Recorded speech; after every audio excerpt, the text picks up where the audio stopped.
फुले शाह अम्बेडकर के आंदोलन के लोग ये उस समय के लोग कहा करते थे कि कांग्रेस ब्राह्मणों का संगठन।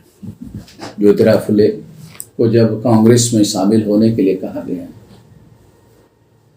तो उन्होंने कहा कि ये राष्ट्रीय कांग्रेस नहीं है, ये ब्राह्मणों का कांग्रेस है और इसलिए मैं कांग्रेस में सहभागी नहीं हो सकता। ज्योतिराव फुले ने अपना इंडिपेंडेंट आंदोलन चलाया।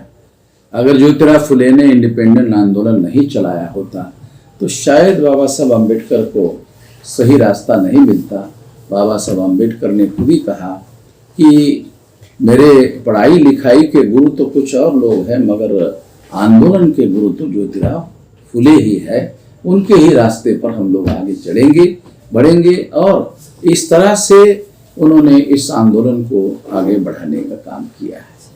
और इस आंदोलन को आगे बढ़ाने का काम करने की वजह से ये हुआ कि जवाहरलाल नेहरू को या कांग्रेस को राज ब्राह्मणों का लाने का काम किया, मगर प्रचार समाजवाद का करते रहे। ये फुले शाह अम्बेडकर के आंदोलन की बदौलत उनको ये छुपा कर काम करना पड़ा और ये छुपा कर आज भी ब्राह्मण लोग उसी थ्योरी पर काम कर रहे हैं। कांग्रेस के ब्राह्मण जिस पर काम कर रहे थे, दूसरा ब्राह्मण संगठन आरएसएस का बना। उन्होंने राष्ट्रवाद का आधार लिया। उन्होंने कहा कि हम लोग राष्ट्रवादी। जो आरएसएस के लोग हैं उन्होंने समाजवाद का सहारा लिया, तो आरएसएस के लोगों ने, भाजपा के लोगों ने राष्ट्रवाद का सहारा लिया और उस राष्ट्रवाद को उन्होंने मुसलमानों के विरोध में खड़ा करने की कोशिश की। उसके पीछे मकसद ये था कि मुसलमानों के विरोध में अगर ये आंदोलन खड़ा किया जाता है तो SC ST OBC के जो लोग 6000 जाति के टुकड़ों में बटे हुए हैं उनको ब्राह्मणों के नेतृत्व में इकट्ठा किया जा सकता है।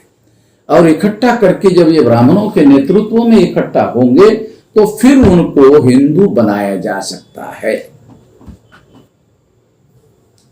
ये साजिश के तहत ये सारा का सारा मामला था।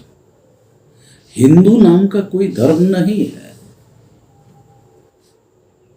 ब्राह्मणों के किसी भी धर्म ग्रंथ में हिंदू शब्द नहीं है। वेद, श्रुति, स्मृति, पुराण, रामायण, महाभारत, गीता, किसी धर्म ग्रंथ में हिंदू शब्द नहीं है। दयानंद सरस्वती ने कहा, जो ब्राह्मणों के कांग्रेस के पहला का बड़ा संगठन जो बनाया दयानंद सरस्वती ने, तो वो संगठन बनाने वाले जो व्यक्ति थे दयानंद सरस्वती, उन्होंने ये कहा कि हिंदू मुसलमानों की दी हुई गाली है।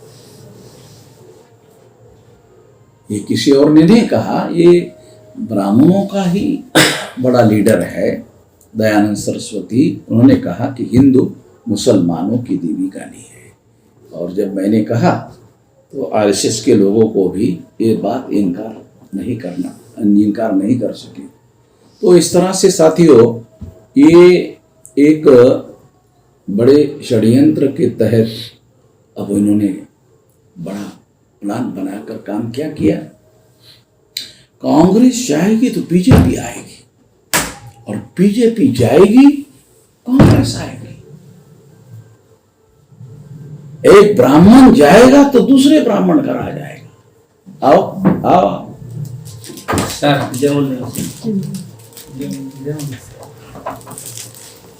धन्यवाद धन्यवाद। फोटो कैसे चलो दोनों खड़े हो जाओ, दोनों खड़े।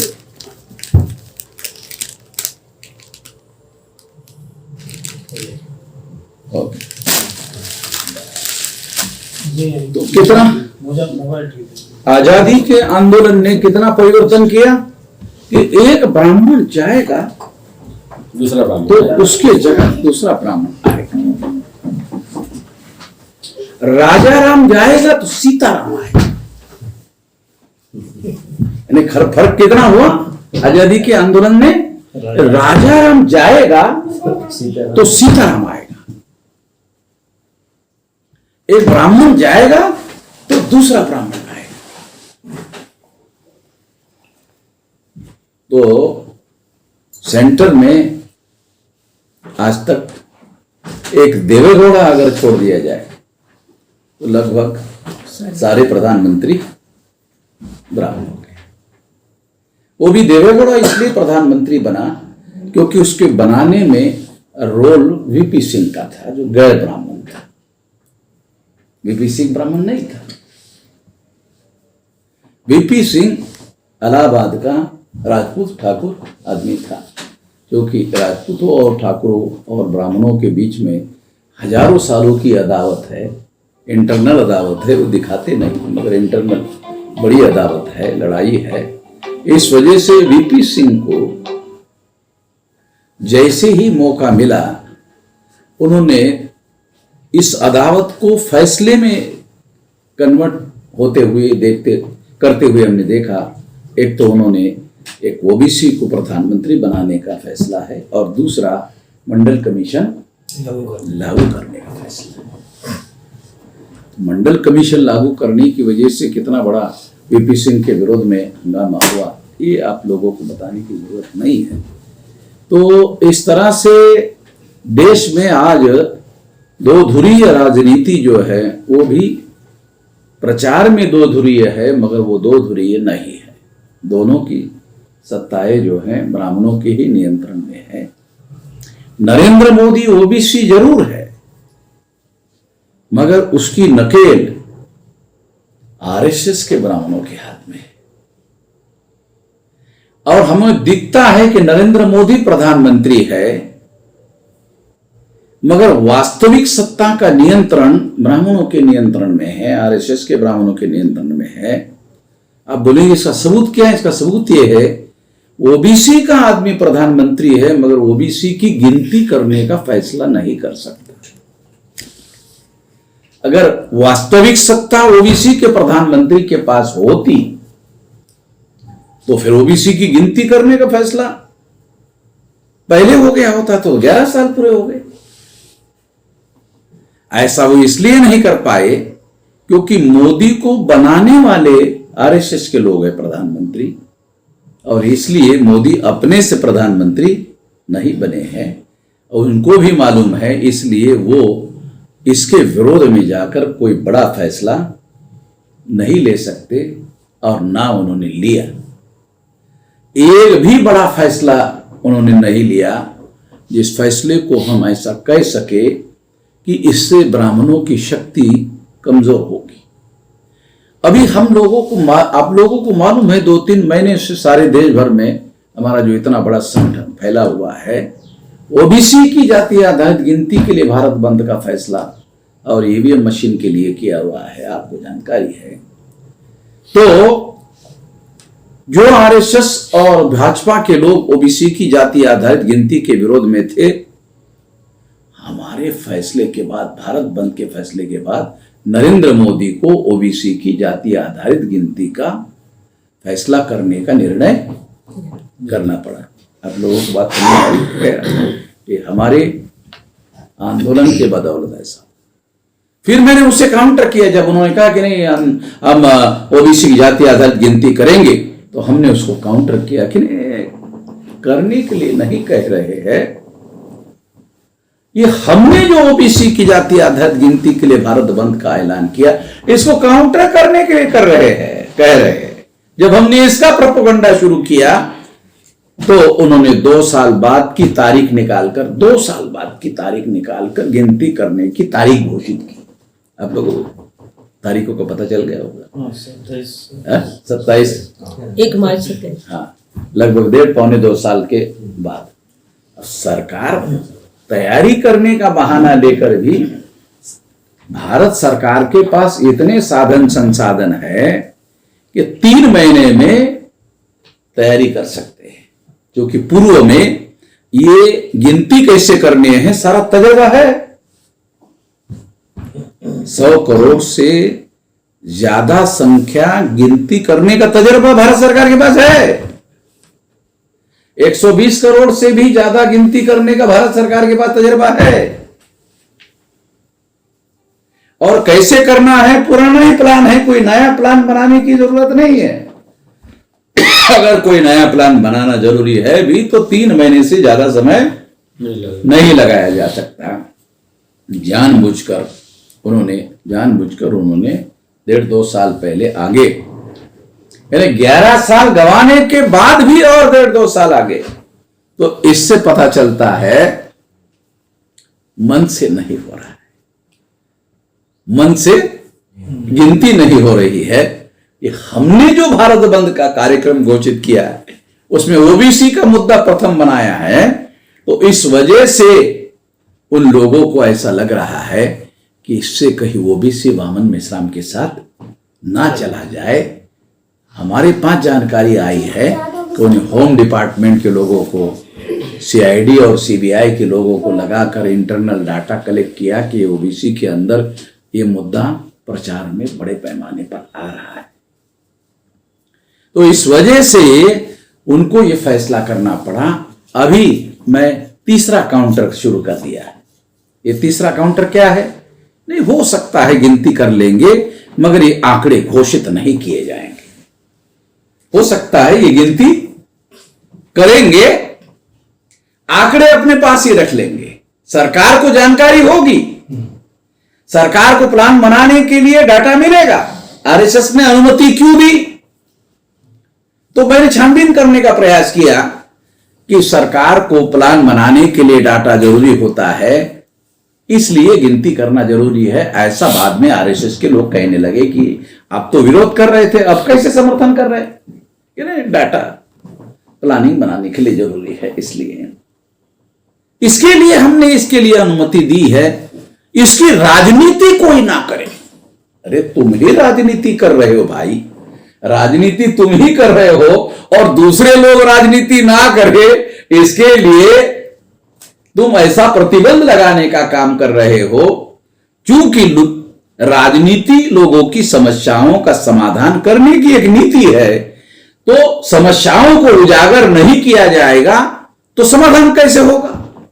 जब तक नेशनल एजेंडे पर किसी इश्यू को नहीं लाया जाता तब तक नेशनल समस्याओं का समाधान होता नहीं है। पहले उसको नेशनल एजेंडे में लाना पड़ता है, लाने के लिए उसको इश्यू बनाना पड़ता है, प्रचार का मुद्दा बनाना पड़ता है, तब वो नेशनल एजेंडे में आता है। और जब नेशनल एजेंडे में आता है तब सभी लोगों का ध्यान आकर्षित होता है, तब जाकर समस्या का समाधान करने के लिए सरकारों को फैसले करने पड़ते हैं।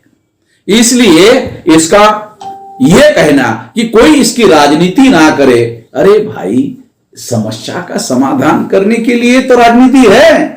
राजनीति कोई धर्म कर्म करने के लिए तो नहीं है। ये भजन मंडली का काम तो नहीं है ना। ये राजनीति कोई भजन करने का कार्य नहीं है। राजनीति लोगों की समस्याओं का समाधान करने के लिए है और इसीलिए इसको गलत नहीं कहा जा सकता। और इस वजह से अब हमारा ये कहना है और ये प्रचार में हम ला रहे हैं कि ये करेंगे, हो सकता है, मगर डाटा अनाउंस नहीं करेंगे। अब हम सरकार को और आरएसएस के लोगों को संकट में डालने के लिए दूसरा भारत बंद करेंगे। भारत बंद पहले होने के बाद दूसरा भारत बंद करेंगे और ये भारत बंद आंकड़ों को जाहिर करने के लिए करेंगे कि जो आंकड़े इकट्ठा होंगे वो सार्वजनिक किए जाए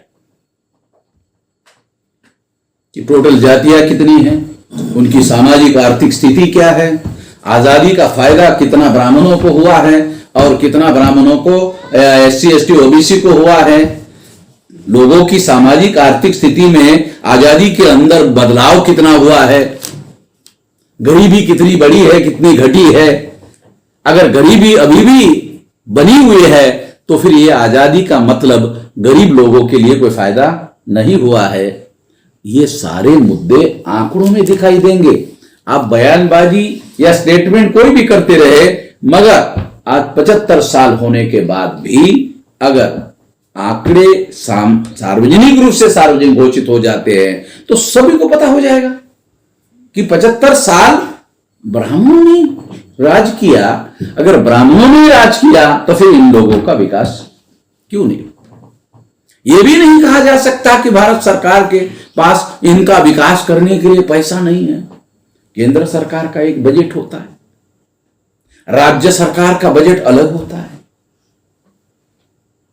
महानगर पालिका का बजट अलग होता है, जिला पंचायत का बजट अलग होता है, तालुका पंचायत का बजट अलग होता है, ग्राम पंचायत का बजट अलग होता है, और हर एक को टैक्स लगाने का और टैक्स के द्वारा पैसा इकट्ठा करने का अधिकार होता है, और वो पैसा विकास पर खर्चा करने का अधिकार होता है। 75 साल हो गए, पैसा भारत सरकार के पास टैक्स के रूप में नहीं आया, ऐसा कोई सरकार कह नहीं सकती।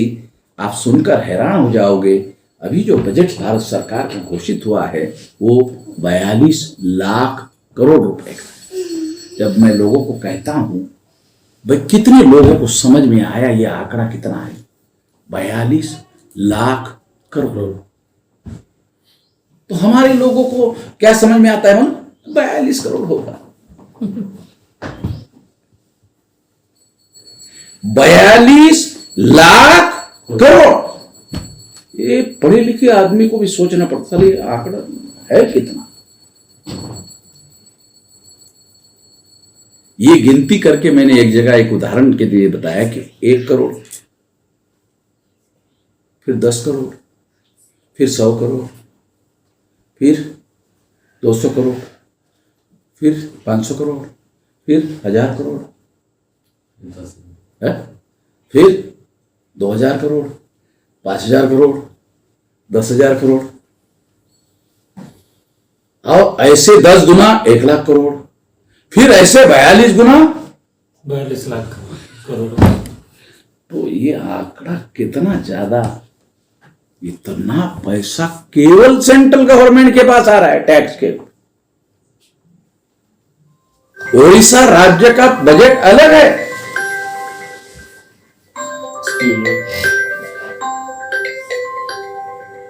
महाराष्ट्र गवर्नमेंट का बजट हमने देखा 7 लाख करोड़ का। तो ऐसे 36 स्टेट है, हर स्टेट की जो डेवलपमेंट स्थिति है उसके अनुसार उसका टैक्स होता है। महाराष्ट्र इंडस्ट्रियल दृष्टि से सर्वाधिक डेवलप स्टेट है, तो उनके पास टैक्स से ज्यादा पैसा आता है। तो इस तरह से साथियों मीटिंग तो पता नहीं चला, ये आंकड़े ये सामने आएंगे और फिर पता चलेगा कि इतना पैसा आखिर गया कहां।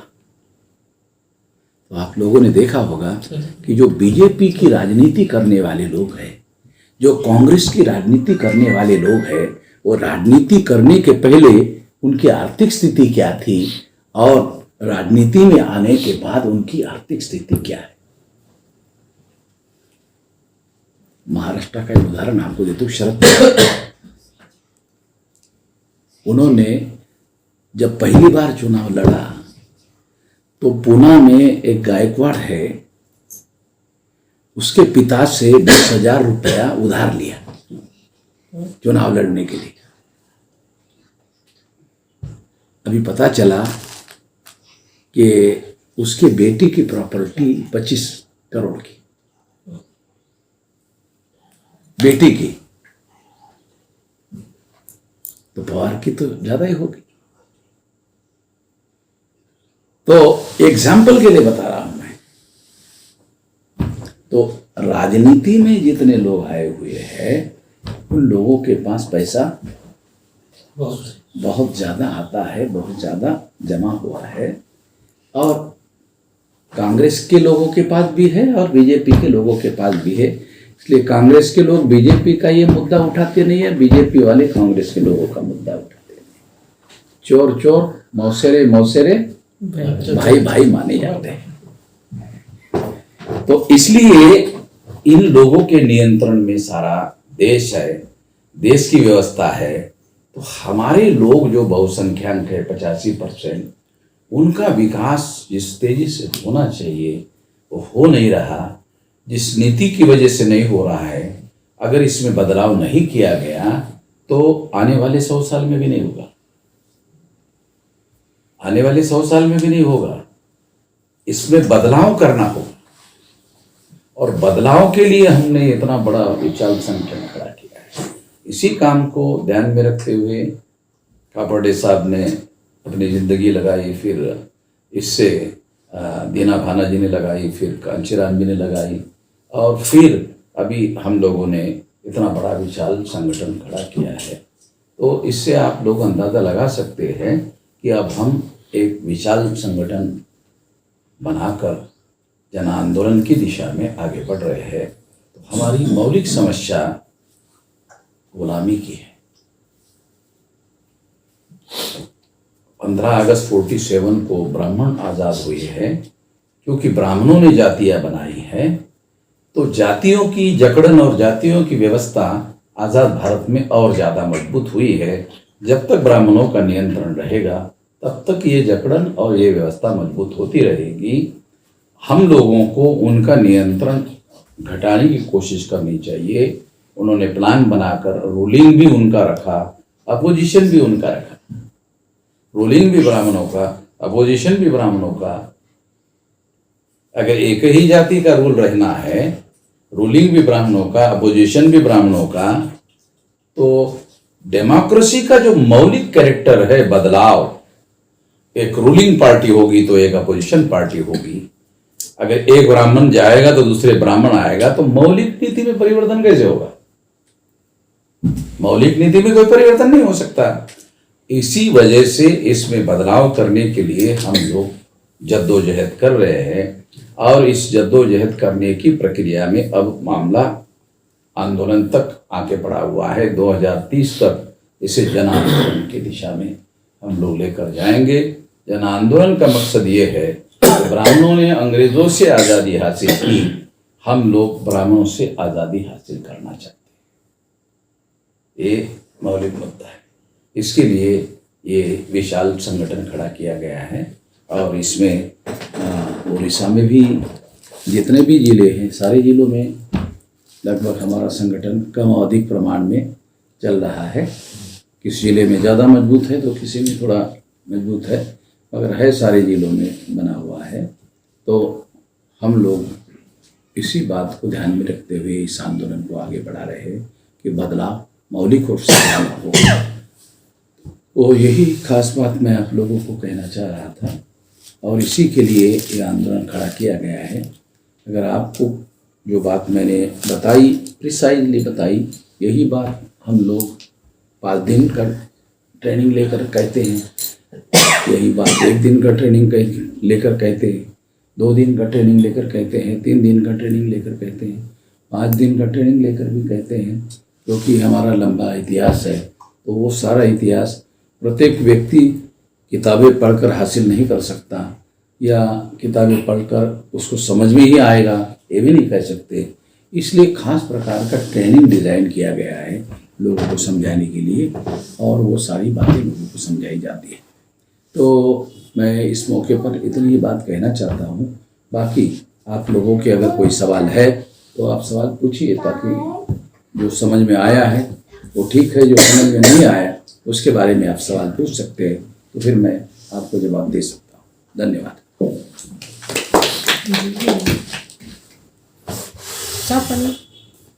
पानी नहीं आए नहीं पानी लेकर जो हाँ, खासतौर में पर हमारे कार्यक्रम में सवाल पूछना अनिवार्य है। सवाल को पूछने को हम बुरा नहीं मानते, सवाल बहुत अनिवार्य है, नहीं तो वन वे टॉकिंग हो जाता है। अगर आपकी बात को हमको समझना है तो आपका सवाल समझना जरूरी है। तो हमारी जो SC ST OBC संगठन समाज में हम जितने सब संगठन है, उसके पास हम जब जाते हैं कि इस बात को लेकर, तो सारे लोगों का ये प्रश्न होता है कि इकट्ठा क्यों नहीं हो पाते तुम, और इसके लिए क्या कर रहे हो। जितने सब बड़े बड़े लीडर हैं वो तो अलग अलग संगठन बना के बैठे हैं, और आप आके हमको यहाँ आओ वहाँ आओ करके बोलते हैं। तो इसका समाधान क्या हो सकता है? पहली बात तो सारे लोग इकट्ठा आना चाहिए। एक कहने वाले लोग ईमानदार नहीं, कुछ लोगों को बुरा लगेगा, मगर जो सही बात है आपको बता रहा हूँ, तजुर्बे से बता रहा हूँ। दूसरी बात, जो ऐसा कह रहे हैं उनको एक सवाल छोटा पूछना चाहिए। ब्राह्मणों का एक ही संगठन है, वो तो बहुत ज्यादा जागृत लोग हैं। ब्राह्मणों का एक ही संगठन है, 3.5% ब्राह्मणों का एक ही संगठन है, तो 85% लोग हैं। तो ये सवाल पूछा जाना चाहिए उन लोगों को। आपको मैं इसलिए बता रहा हूं कि अगले बार पूछ लेना, मेरा नाम लेके पूछना जरूर। और ये भी बताना कि ऐसे सवाल पूछने वाले या ऐसा बोलने वाले लोगों को वो कह रहे थे ईमानदार नहीं है। तीसरी बात, अगर ईमानदार आदमी कुछ करना चाहे वो करने के लिए साथ सहयोग कर सकता है।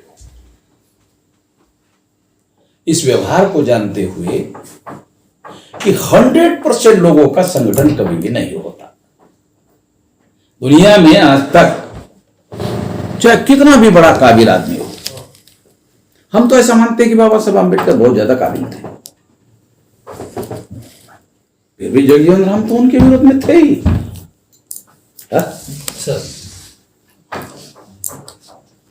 कांग्रेस ने जगजीवन राम को राष्ट्रीय स्तर पर बाबा साहब आम्बेडकर का विरोध करने के लिए खड़ा किया था,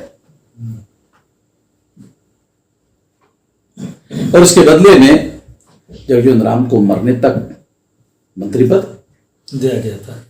इसके इस महान कार्य का तो कहने का मेरा मतलब यह है कि 100% लोगों का संगठन नहीं होता। जो भी सवाल पूछने वाले लोग हैं उनको ये बोलना चाहिए, बाबा साहब आम्बेडकर जैसे काबिल आदमी के साथ भी शेड्यूल कास्ट के भी 100% लोग नहीं थे। शेड्यूल ट्राइब के छोड़ो, ओबीसी के छोड़ो, माइनॉरिटी के छोड़ो, वो शेड्यूल कास्ट के थे, शेड्यूल कास्ट के भी 100% लोग उनके साथ नहीं थे। इसका एग्जाम्पल क्यों दे रहा हूं?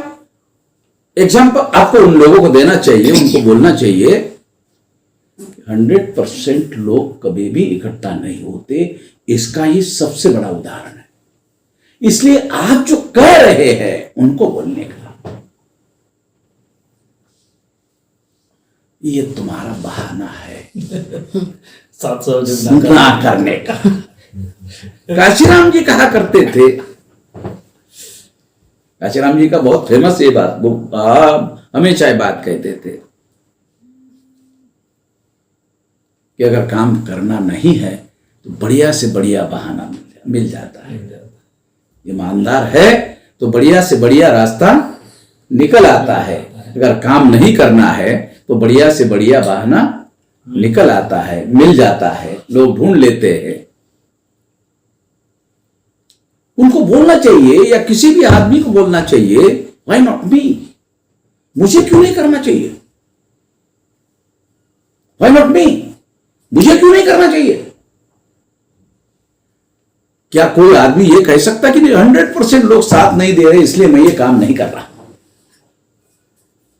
तो दुनिया में 100% लोग कभी किसी काम को साथ नहीं देते हैं। जितने साथ में आते हैं उनको साथ में लेकर उस काम को करना पड़ता है, और उस काम को 1 इंच कम से कम हम आगे बढ़ा सके सबके बाद में, तो 1 इंच भी अगर हम लोग आगे बढ़ा सके तो भी ठीक है। ठीक है, पीछे नहीं हटने, पीछे नहीं हटने का। तो इसलिए जो लोग ऐसा कहते हैं वो लोग ईमानदार नहीं है। उन लोगों के सहारे से हमको कोई आंदोलन खड़ा करने की जरूरत नहीं है, या ऐसे लोगों के भरोसे पर कोई संगठन कमजोर होता भी नहीं है। संगठन मजबूत होता है जो साथ सहयोग और समर्थन करने वाले लोगों के भरोसे पर। उनकी संख्या शायद कम हो सकती है मगर उसका प्रभाव ज्यादा होता है। एडवाइस देने वाले किसी भी आदमी, हाँ, वो सलाह देने वाले लोग बहुत ज्यादा है। सलाह देने वाले लोग बहुत ज्यादा क्यों है जानते हो?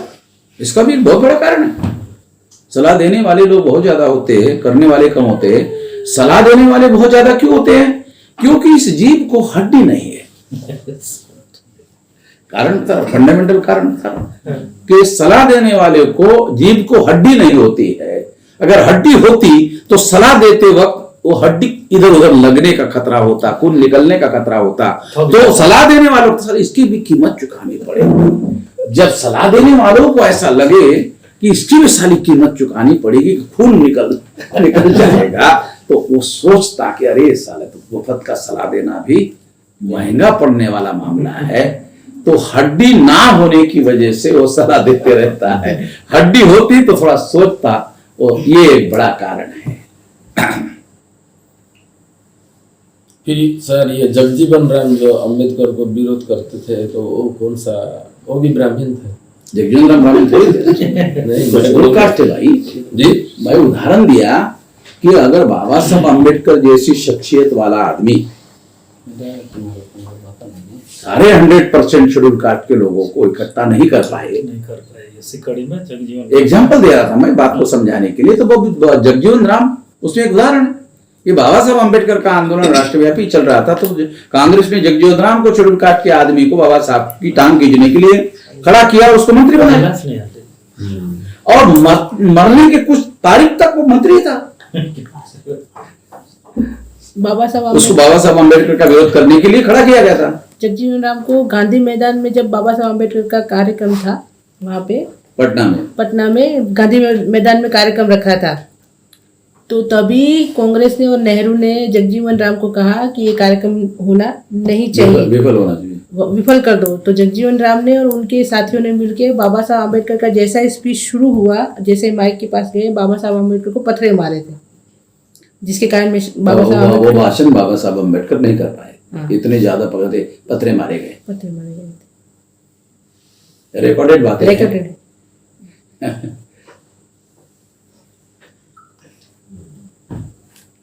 ये अपने बिहार के जो अभी उनका डेथ हो गया 1 साल पहले, ओबीसी के आदमी थे। भोला पासवान शास्त्री पड़ा था ना? नहीं, भोला पासवान शास्त्री पत्थर मारने वालों में थे, और बाद में उन्होंने कहा कि हमने ही बाबूजी के कहने पर पत्थर मारे थे।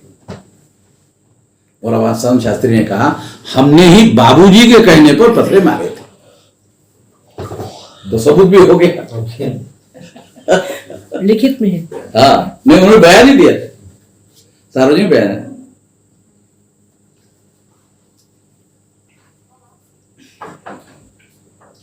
इसलिए जगजीवन राम का नाम लेवा कोई कांग्रेस वाले भी उनका नाम नहीं लेते। जिन्होंने जगजीवन राम का इस्तेमाल किया, कांग्रेस वाले भी जगजीवन राम का नाम नहीं लेते।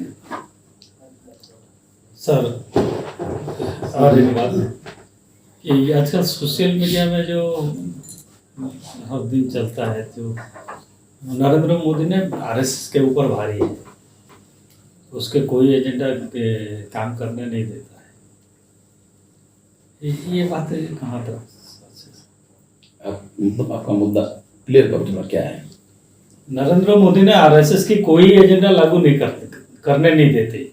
आरएसएस नरेंद्र मोदी को कोई एजेंडा नरेंद्र मोदी का लागू नहीं करने देती, यही मुझे क्लियर नहीं हो रहा है। आरएसएस का कोई भी मुद्दा हाँ नरेंद्र मोदी लागू करने नहीं देते।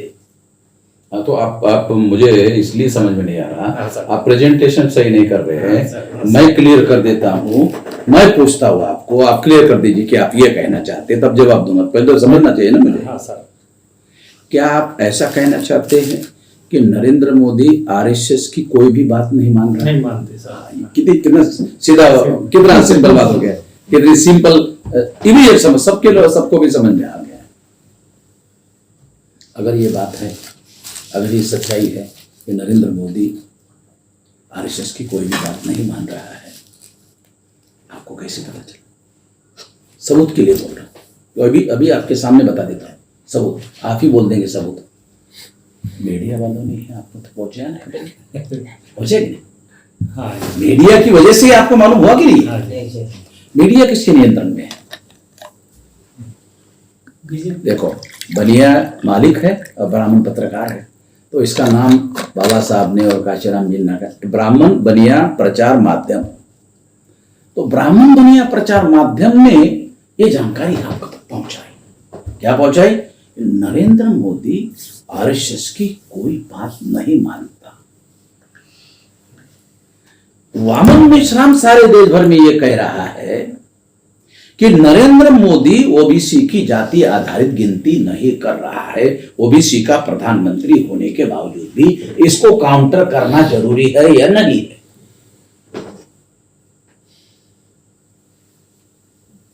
हमारे इस प्रचार से यह साबित हो रहा है कि नरेंद्र मोदी आरएसएस के नियंत्रण में है। आरएसएस जितना कहने के लिए करने के लिए अलाउ कर रहा है उतना ही कर रहा है।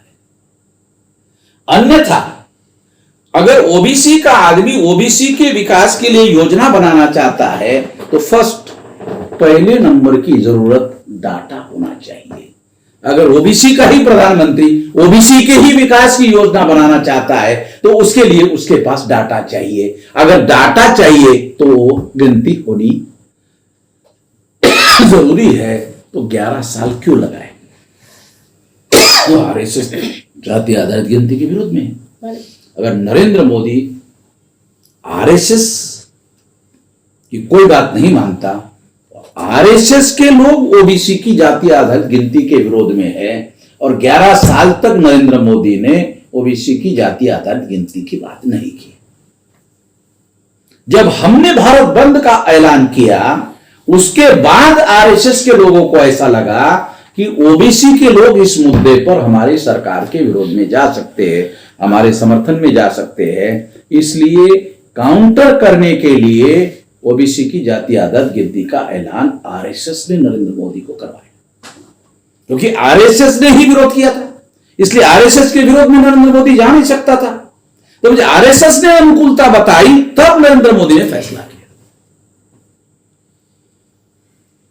तो जो आपकी थ्योरी है वो आपकी नहीं है। वो ब्राह्मणों ने प्रचार माध्यम में ऐसी बात फैलाई ताकि नरेंद्र मोदी आरएसएस के ब्राह्मणों का गुलाम आदमी है। ये जो वामन मेश्राम प्रोपेगेंडा कर रहा है ये प्रोपेगेंडा सही नहीं है, ऐसा लोगों के बीच में मैसेज जाना चाहिए। नहीं तो अगले चुनाव में नरेंद्र मोदी का वोट परसेंटेज और घट जाएगा। थोड़ा पानी 240 तक नीचे आ गया था। 303 लोकसभा की सीटें जीतने वाला आदमी अब 240 सीटों में आ गया। अगर नीतीश कुमार ने साथ सहयोग और समर्थन नहीं दिया होता, नायडू ने समर्थन नहीं दिया होता तो नरेंद्र मोदी तीसरे टर्म में प्रधानमंत्री नहीं होते। तो अगले चुनाव में ये 240 सीटों का आंकड़ा और घट सकता, ये नहीं घटना चाहिए। इसलिए एक थ्योरी कि नरेंद्र मोदी आरएसएस की नहीं मानता है, गुमराह कर रखे, नहीं मानता है आरएसएस की। ये विचार प्रोग्रेसिव है, मानता है ये विचार प्रोग्रेसिव नहीं है। अगर वो आरएसएस का विरोध कर रहा है तो लोग प्रोग्रेसिव है, प्रगतिशील आदमी है, इसलिए आरएसएस के नहीं मान रहा है।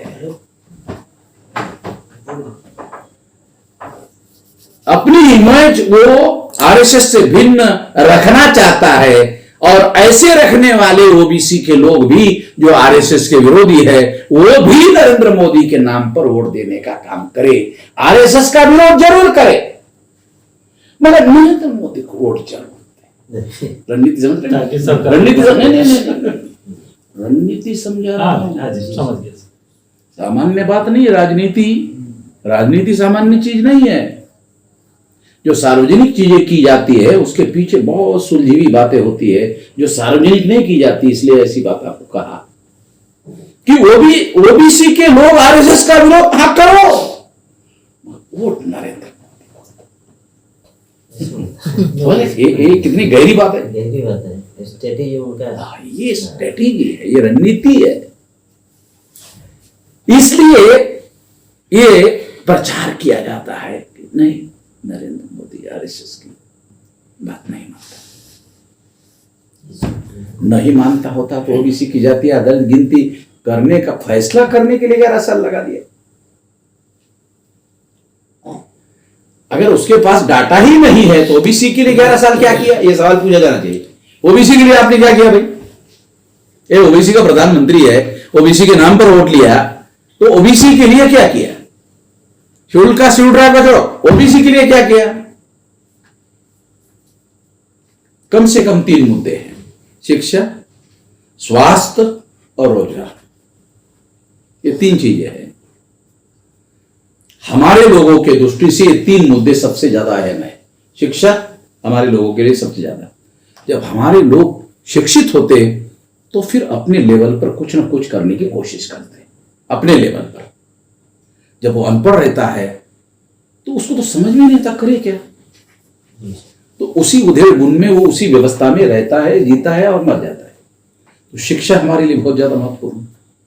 स्वास्थ्य, क्योंकि हमारे लोगों के स्वास्थ्य की इतनी ज्यादा बुरी स्थिति है। गांव में अगर आप जाओ, स्वास्थ्य के नाम पर गांव में किसी प्रकार की कोई सरकारी योजना ही नहीं है।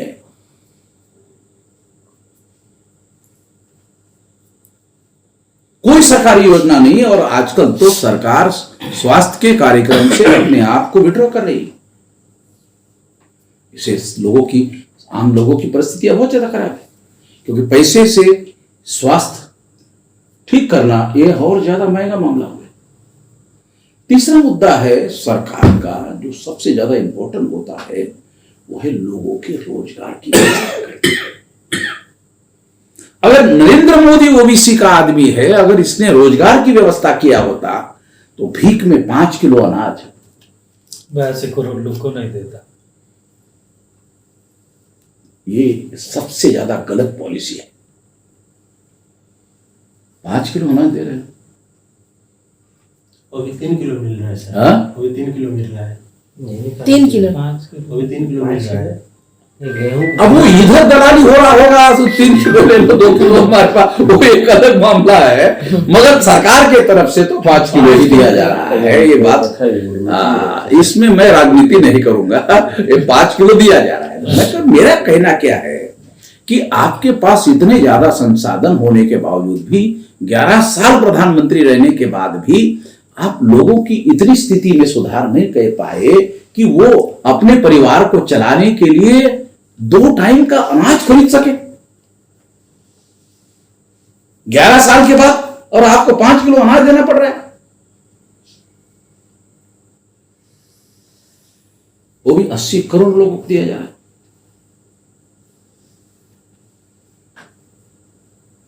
तो इससे पता चलता है कि स्थिति ज्यादा ठीक नहीं हुई है, बल्कि खराब हुई है। भारत में 80 करोड़ लोग, एक है गरीबी रेखा। सरकार छुपाती है, मगर सरकार के पास एक और रेखा है जो इसके बारे में जानकारी देते नहीं है। वो रेखा है भूखमरी रेखा। सरकार के पास एक डाटा है कि लोग भूख से मर रहे भारत में, तो वो एक रेखा है। उस रेखा पर भी कुछ लोग जीवन यापन कर रहे हैं, तो वो रेखा है भूखमरी रेखा। एक है गरीबी रेखा, एक इनकम का ग्रुप है, उस लेवल से नीचे अगर इनकम है तो गरीबी रेखा में है, और गरीबी रेखा से नीचे अगर लेवल गिर गई है तो वो भूखमरी रेखा में। ये परिस्थिति नरेंद्र मोदी के राज में खराब हुई है। शायद झारखंड के उड़ीसा का ही एक वाक्य था ना, एक औरत भात भात करते हुए मर गई। ऐसे खबरें नहीं आ रही है, मगर भूखमरी से लोग मर रहे हैं, ऐसी खबरें हैं।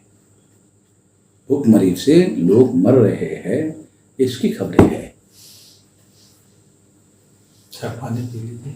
हाँ भाई यार, कोई सवाल पूछो, आप लोगों के मन में जो है पूछ लीजिए, कोई बात नहीं है। आपने एक बहुत महत्वपूर्ण सवाल उठाया, मतलब हाँ, सवाल देखो, हमारी मीटिंग में मैं अपनी जिंदगी में कोई मीटिंग सवाल जवाब के बगैर समाप्त नहीं करता, क्योंकि मैं 2 वे बात करता हूँ। जब मैं अपनी बात कहता हूँ तो लोग कहते हो आप अपनी बात कहो, आपको सवाल पूछना है तो आप अपनी बात करोगे। मेरा सवाल, आपने जो महत्वपूर्ण सवाल उठाया इसमें भी मोटिवेशन का, दूसरा जो है ओबीसी का, मेरा मानना है कि हम लोग जो कांग्रेस क्षेत्र में काम करते हैं वो जो संसाधनों पर, जितना भी हिंदुस्तान में संसाधनों पर आंदोलन चल रहा है, इसमें ज़्यादातर प्रभावित होता है दलित और आदिवासी। इस संदर्भ में आप लोग का विचार क्या है? इसमें तो कोई भी पार्टी इसको सपोर्ट नहीं करता। मेरा जो तजुर्बा है, कोई भी पार्टी कंपनी के फॉर्म है, आदिवासी दलित को कोई साथ नहीं जाता। 2-4 एक्टिविस्ट हम लोग जाते हैं ऐसा, लेकिन मेरा ऐसा मानना है कि शेड्यूल कास्ट और शेड्यूल ट्राइब के लोगों की समस्याएं ज़्यादा उग्र है, और ये भारत की जो ब्राह्मणिकल सोशल ऑर्डर है उन्होंने ये पैदा की हुई है। इसलिए कोई भी इस समस्या का समाधान करने के लिए पहल करता हुआ दिखाई नहीं देता, बल्कि इंटरनल इसके विरोध में है कि इन लोगों की आर्थिक स्थिति में सुधार हो, इसके विरोध में है। मैं आपको एक मौलिक बात बताना चाहता हूं, इसमें सुधार करने का बेहतरीन तरीका क्या होता, तो बाबा साहब अम्बेडकर ने अंग्रेजों के समय में इस मुद्दे को उठाया,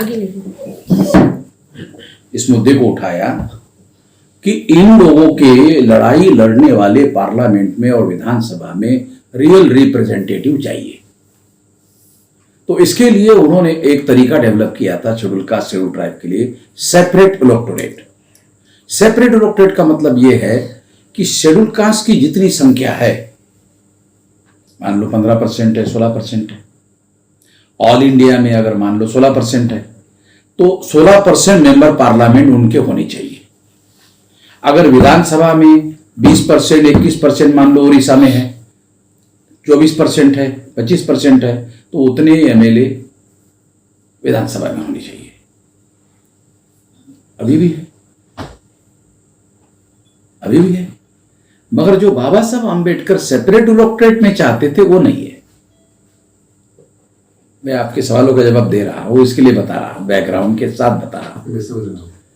तो 17 अगस्त 1932 को बाबा साहब अम्बेडकर ने ये मामला अंग्रेजों के सामने उठाया, और उठाने की वजह से 17 अगस्त 1932 को अंग्रेजों ने अवार्ड किया। जो मांगा बाबा साहब अम्बेडकर ने separate electorate schedule caste schedule tribe के लिए, उन्होंने दे दिया कि ओके ठीक, कि आपका चुनाव क्षेत्र अलग होगा, शेड्यूल कास्ट का चुनाव क्षेत्र अलग होगा, शेड्यूल ट्राइब का चुनाव क्षेत्र अलग होगा, और वहां चुनाव में खड़े रहने का काम भी शेड्यूल कास्ट का और शेड्यूल ट्राइब का आदमी ही करेगा। कोई दूसरा आदमी, शेड्यूल कास्ट का आदमी शेड्यूल ट्राइब के चुनाव क्षेत्र में खड़ा नहीं होगा, शेड्यूल ट्राइब का आदमी शेड्यूल कास्ट के चुनाव क्षेत्र में खड़ा नहीं होगा, शेड्यूल कास्ट के वोटर शेड्यूल ट्राइब के चुनाव क्षेत्र में नहीं होंगे, शेड्यूल ट्राइब के चुनाव क्षेत्र में शेड्यूल कास्ट के लोग नहीं होंगे।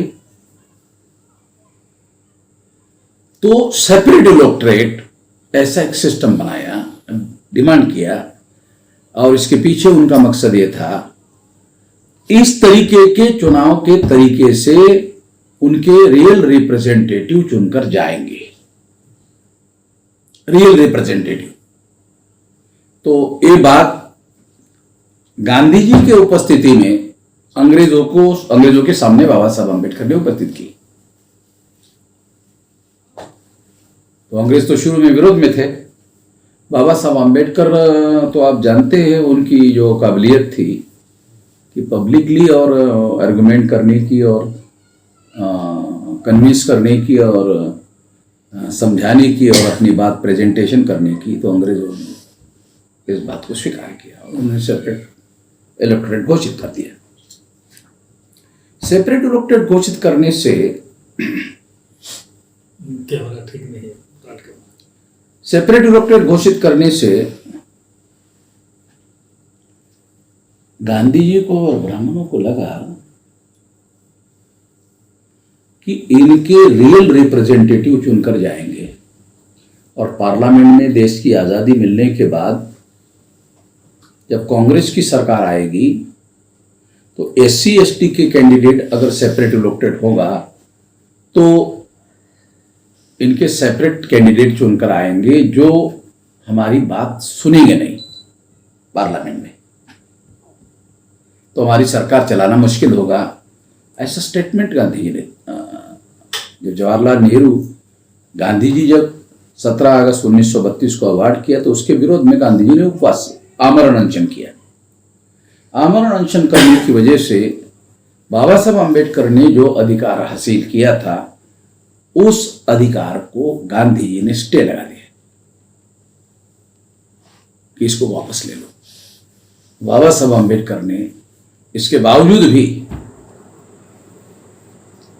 सेपरेट इलेक्टेड खत्म करने की बात थी तो आखिरकार बाबा साहब अम्बेडकर ने उसको ज्वाइंट इलेक्टोरेट तक स्वीकार किया।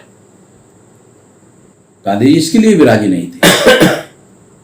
आज भी ज्वाइंट इलेक्टोरेट तो 10 साल के लिए गांधी जी ने, अब बाबा साहब अम्बेडकर ने समझौता किया था पूना पैक्ट के तहत 17 अगस्त 1932 को, 24 सितंबर 1932 को अगस्त। तो हर 10 साल बाद शेड्यूल कास्ट और शेड्यूल ट्राइब के लोग सारे देश भर में सेपरेट ये ज्वाइंट इलेक्टोरेट कायम रखना चाहिए, ऐसा कोई आंदोलन चलाया नहीं जाता। फिर भी हर 10 साल बाद उसको रिपीटेडली लागू करते और सारे देश के मीडिया वाले ये खबर छापते कि शेड्यूल कास्ट शेड्यूल ट्राइब का रिजर्वेशन जारी किया गया है। तो जितने भी हमारे SC ST के एम्प्लॉय लोग हैं उन लोगों ने ये प्रोपेगेंडा, ये अपने रिजर्वेशन 10 साल और बार हो गया है। वो रिजर्वेशन परमानेंट है, जो सर्विसेज का और एजुकेशन का रिजर्वेशन है कॉन्स्टिट्यूशन में। इसलिए मैंने सारे देश भर में अभियान चलाया, इसका इसके साथ कोई संबंध नहीं पॉलिटिकल रिजर्वेशन का। ये जो सर्विसेज का और एजुकेशन का रिजर्वेशन है ये अलग प्रावधान है और जो पॉलिटिकल रिजर्वेशन है वो अलग मामला है और वो केवल 10 साल के लिए होता है। SC ST के एजुकेशनल रिजर्वेशन और प्रोफेशनल एजुकेशन के रिजर्वेशन और नौकरियों का रिजर्वेशन, इसमें कोई लिमिटेशन नहीं है। ये 10 साल का रिजर्वेशन है, पॉलिटिकल रिजर्वेशन। तो हर 10 साल बाद जॉइंट इलेक्टोरेट लागू किया जाता है और कोई शेड्यूल कास्ट शेड्यूल ट्राइब के लोग डिमांड नहीं करते। शेड्यूल कास्ट शेड्यूल ट्राइब के कोई लोग डिमांड नहीं करते, मगर सर्विसेज के और एजुकेशन के रिजर्वेशन के बारे में SC ST के लोग डेली संघर्ष करते हैं। पॉलिटिकल रिजर्वेशन के बारे में हमारे लोग कभी कोई कि ये जो ज्वाइंट इलेक्टोरेट है और 10 साल बढ़ाओ, एक भी आंदोलन आजाद भारत में नहीं हुआ। नहीं होने के बावजूद भी कांग्रेस ने हर 10 साल बाद उसको आगे बढ़ाया। उसके पीछे मकसद ये था कि ये उनको फेवरेबल था, हमारे फेवरेबल का वो प्रचार करते रहे मगर ये उनके फेवरेबल था। इस वजह से हमारा रियल रिप्रेजेंटेशन आजाद भारत में नहीं है और ना होने की वजह से हमारी किसी भी समस्या का समाधान नहीं होता। क्योंकि समाधान अपने आप कैसे होगा? समाधान हमारा जितना समाधान होगा उतने अधिकार घटेंगे ना ब्राह्मणों के। आप ये बात समझ रहे क्या? हमारी समस्याओं का जितना समाधान होगा उतनी ताकत ब्राह्मणों की घटेगी। तो ब्राह्मणों का ही राज ब्राह्मणों की ताकत घटाने का काम क्यों करेगा? कोई तो ऐसा नहीं कर सकता। अगर बाबा साहब आंबेडकर का जो 17 अगस्त 1932 का जो सेपरेट इलेक्टोरेट का अवार्ड है उसके विरोध में अगर कांग्रेस ने ज्वाइंट इलेक्टोरेट लागू नहीं किया होता तो आज पार्लियामेंट में हमारी आवाज बुलंद करने वाले 131 मेंबर पार्लियामेंट होते और 1000 से ज्यादा MLA विधानसभाओं में होते। और जब होते 22.5% SC ST के, तो आजाद भारत में पहली जो सरकार है कांग्रेस की, ये सरकार हमारे सपोर्ट से बनती। उनको पूर्ण बहुमत नहीं मिलता और हमारे सपोर्ट से बनती, और हमारे सपोर्ट से बनती तो बाबा साहब आंबेडकर उसके नेता होते। नेता होते तो ज्यादा से ज्यादा हमारे लोगों के फेवर में और फैसले होते, लागू हो जाते। आज भी किसी SC ST के आदमी को भारत भर में ये जो बता रहा हूं मालूम नहीं। किसी SC ST के लोगों ने ये जो जॉइंट इलेक्टोरेट है और सेपरेट इलेक्टोरेट है, ये जो इतिहास है पता ही नहीं है। किसी ने सेपरेट इलेक्टोरेट की डिमांड की, ऐसा कोई एग्जाम्पल आजाद भारत में नहीं है। काशीराम जी ने इसलिए दूसरा रास्ता निकाला। इसका दूसरा रास्ता निकाला कि अभी आजाद भारत में तो ब्राह्मणों का राज है, ब्राह्मणों को सेपरेट इलेक्टेड मांगेंगे तो वो देने वाले नहीं है, इसलिए उन्होंने दूसरा रास्ता निकाला। वो क्या, शेड्यूल कास्ट शेड्यूल ट्राइब के साथ साथ ओबीसी को भी साथ में जोड़ा जाए, तो दोनों तीनों की मिलाकर संख्या हो जाती है 74.5%।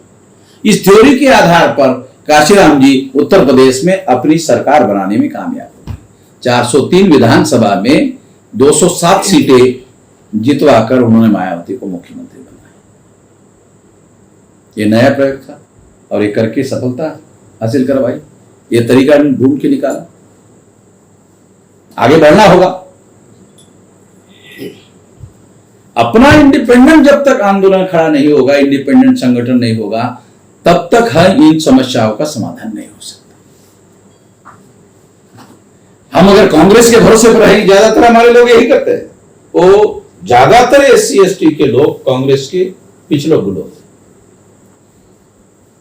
बीजेपी के समर्थन में जाएंगे तो 131 मेंबर पार्लियामेंट जो SC ST के है, वो तो उससे ज्यादा खतरनाक ये है कि वो उसके साथ साथ हिंदू बना रहे हैं। ब्राह्मण धर्म हिंदू के नाम पर थोप रहे, नाम हिंदू का ले रहे हैं, थोप रहे ब्राह्मण धर्म। एक फर्क समझ में आ रहा है आप लोगों के? हिंदू नाम का कोई धर्म नहीं है, ब्राह्मण धर्म ओरिजिनल है। वेद, श्रुति, स्मृति, पुराण, रामायण, महाभारत, गीता में जो धर्म है वो ब्राह्मण धर्म है। ब्राह्मण धर्म का एक नाम वर्ण धर्म है। ये नाम आपको बता रहा हूं, समझ जाइए। एक वर्ण धर्म है, वर्ण धर्म में ब्राह्मण सबसे ऊपर है और बाकी सारे उसके नीचे हैं। जब हम नीचे से ऊपर तक जाते तो अधिकारों में बढ़ोतरी होती जाती है और ब्राह्मणों पे आकर अधिकार सर्वोच्च हो जाते हैं। जब हम ऊपर से नीचे की तरफ जाते हैं तो अधिकारों में घटौती घटौती घटौती घटौती सबसे नीचे घट जाती है। शेड्यूल कास्ट को तो समाज से बहिष्कृत करके रखा हुआ है ब्राह्मण धर्म में, और इसी की वजह से अनटचेबिलिटी है, बहिष्कृत है इसलिए शेड्यूल कास्ट इसलिए बहिष्कृत है। ये बहिष्कृत लोग है,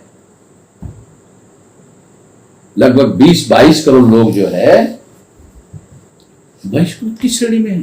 दुनिया में कई यूरोपीय देशों की, कई देशों की मिलकर जितनी संख्या नहीं बनती उतनी संख्या अकेले कितने लोग, 1-1 करोड़ के, 75 लाख के स्टेट यूरोपियन देश है, स्टेट में देश पाकिस्तान से बड़ा है।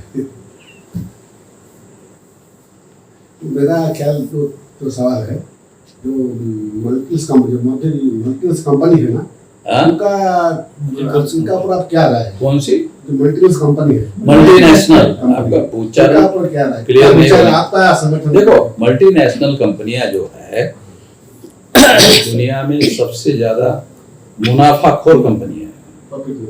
देखो उसका नाम पहले ठीक से समझो, मल्टीनेशनल।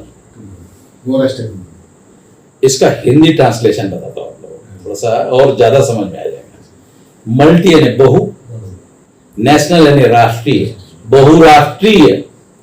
उस कंपनी में जो शेयर होल्डिंग है, अगर कंपनी शुरुआत मान लो अमेरिका में हुई तो उसमें यूरोप के तमाम देशों के लोगों ने शेयर खरीदे, एक देश के लोगों के शेयर नहीं है, वो कई देशों के लोगों के शेयर है उस कंपनी में। इस वजह से उसका नाम पड़ा मल्टीनेशनल। और मल्टीनेशनल्स की वजह क्या हुआ है? ह्यूज बड़ी कंपनी, आप सुनकर हैरान हो जाओगे, अफ्रीकन देशों के सरकारों का बजट जितना नहीं है एक कंपनी का बजट। अफ्रीका में जो देश है ना, देश, वो देश का बजट जितना नहीं है उतना अकेले कंपनी का बजट। तो आप अंदाजा लगाओ कि मल्टीनेशनल कंपनियां जो है ये कितनी बड़ी होती है। और इसलिए मल्टीनेशनल कंपनियां दुनिया में बहुत सारा खेल भी खेलती है, सरकार को उल्टा पुल्टा करने तक।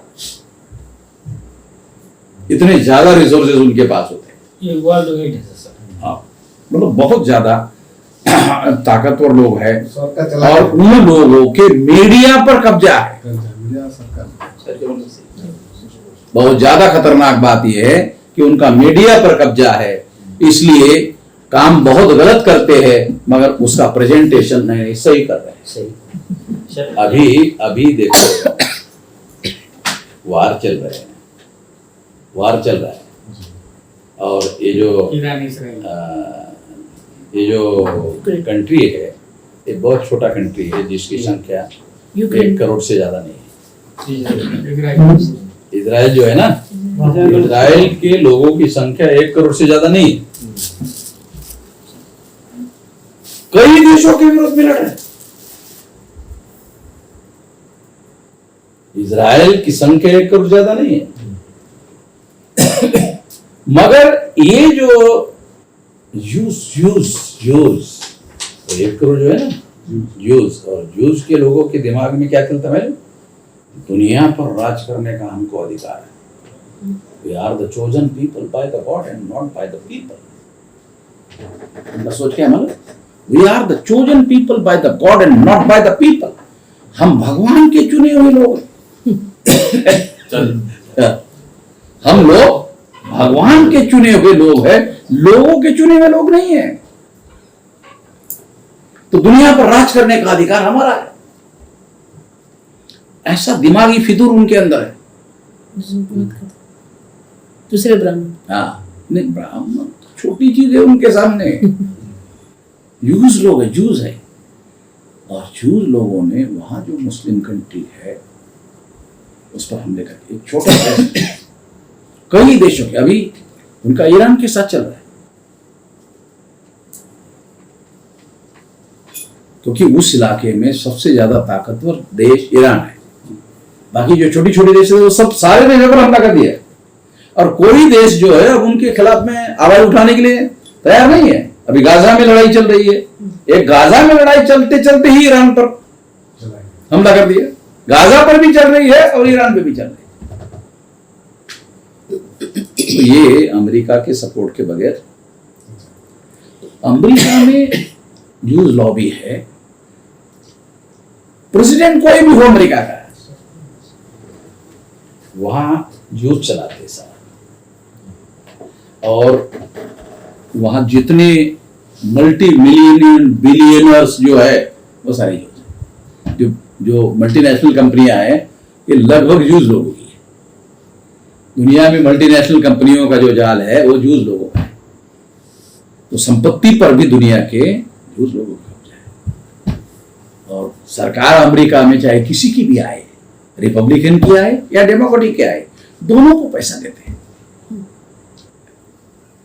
चुनाव लड़ने के लिए। वो दोनों को पैसा देते हैं, दोनों में से कोई भी चुनकर आ गया तो उनके विरोध में नहीं रह सकते। सर मेरा एक सवाल है। सर हमारा सामने तो इशू ज़्यादा है, चैलेंजेस भी है, तो अगले हम चुनाव में सत्ता में आने के लिए हमारा स्ट्रैटेजी क्या होना चाहिए, जो हम कि अगले स्ट्रैटेजी का पहला मुद्दा है power is a product of successful struggle. Power is a product of successful struggle.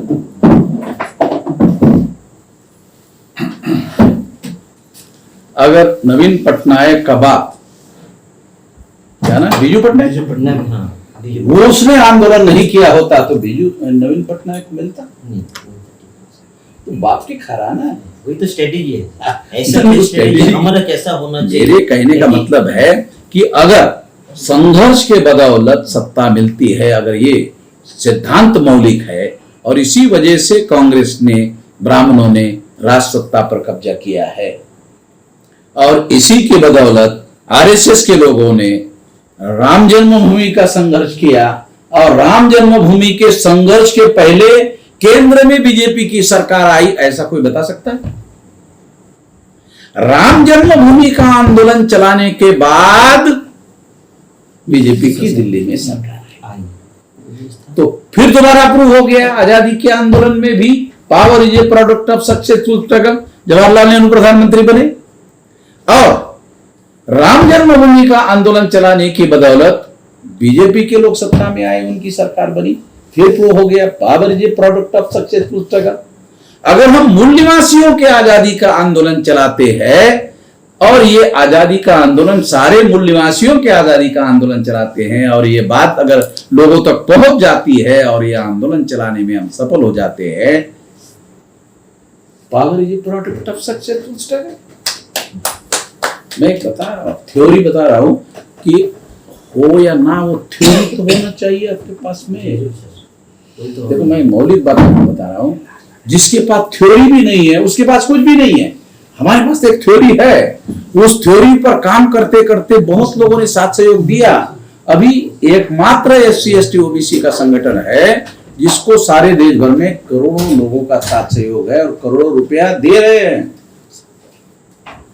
इसके मुकाबले का कोई बराबरी का संगठन भारत में नहीं है और इसी वजह से आंदोलन कर रहे हैं।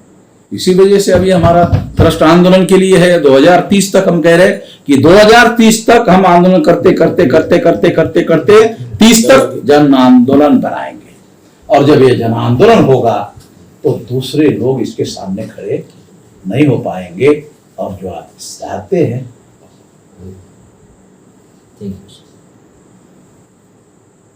दुनिया में अंग्रेजों के गुलामी में जितने राष्ट्र थे उन्होंने उनके खिलाफ आंदोलन करने की वजह से आजाद हुए।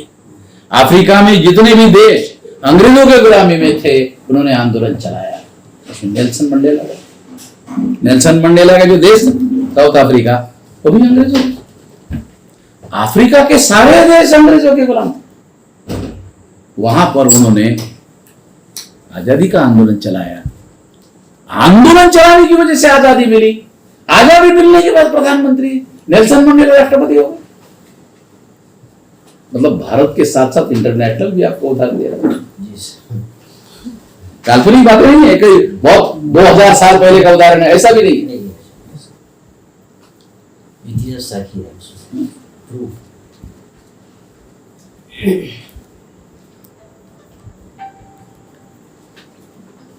7:30 हो गया है क्योंकि मुझे ट्रेन पकड़ने के लिए। जो आपका जो थोड़ा सा जो छोटा सा जो हमको स्पीच दिए, हमको एनकरेज किए, जो हमारा संगठन देखो जो अभी फिजिकल हम लोग मिले, मगर मेरा सोशल मीडिया में डेली कार्यक्रम चल रहे हैं, उसमें वीडियो आते हैं। वो वीडियो बहुत इंपॉर्टेंट विषयों पर है, वो आप लोगों को देखना चाहिए। पहले तो 1-1, 1.5, 2 घंटे के मेरे वीडियो होते थे, अभी उसको मैंने 2-2, 3-3 मिनट का छोटा छोटा करने के लिए कहा है मेरे मीडिया हाउस को। तो अभी 2-2, 3-3 मिनट का छोटा छोटा उसमें कटिंग करके दे रहे हैं क्योंकि लोगों के पास ज्यादा समय नहीं होता। तो शॉर्ट होने से सब कुछ हम देख सकते हैं।